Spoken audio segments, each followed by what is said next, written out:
On va parler maintenant d'une des affaires judiciaires les plus médiatiques de ces dernières décennies. Depuis 30 ans, Omar Haddad veut faire reconnaître son innocence dans le meurtre de son ancienne patronne, Ghislaine, je vais y arriver.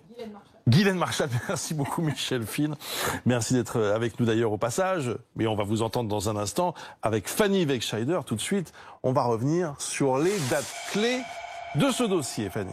Et oui, tout commence le 24 juin 1991 lorsque les gendarmes découvrent le corps sans vie de cette riche veuve, Ghislaine Marchal, retrouvée morte dans la cave de sa luxueuse villa de Mougins dans les Alpes-Maritimes, un corps lardé de plusieurs coups de couteau notamment.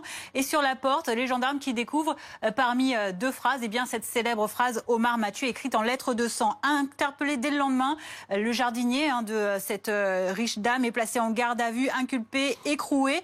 Et le 2 février 1994, Omar Haddad est reconnu coupable du meurtre de Ghislaine Marchal, condamné par la Cour d'assises des Alpes-Maritimes à 18 ans de réclusion criminelle. Durant son procès, c'est, on va le voir, le célèbre avocat Jacques Vergès qui assure la défense d'Omar Haddad à l'occasion du centenaire de l'affaire Dreyfus. Alors, le médiatique pénaliste avait déclaré cette fameuse phrase « Il y a 100 ans, on condamnait un officier qui avait le tort d'être juif. Aujourd'hui, on condamne un jardinier parce qu'il a le tort d'être maghrébin. » Alors depuis, la défense d'Omar Haddad a tout fait pour tenter de prouver son innocence, aboutissant d'ailleurs à une libération pas vraiment satisfaisante, en tout cas pas à 100%.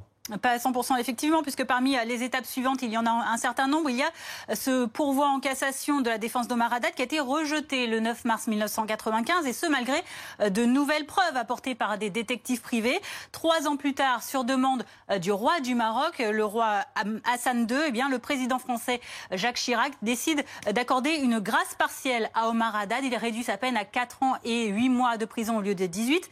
Et c'est donc le 4 septembre 1998 qu'Omar Haddad bénéficie de cette libération conditionnelle. Il sort du centre pénitentiaire de Muret à Toulouse, et on revoit sur cette photo son avocat Jacques Vergès venu l'accueillir. Depuis, une première requête de l'affaire a été rejetée en 2002, et un rapport d'experts de 2019 révélé donc par Le Monde va peut-être permettre d'ici jeudi d'obtenir la révision d'un procès, donc pouvoir à terme, c'est l'objectif, ouvrir un nouveau procès pour Omar Haddad.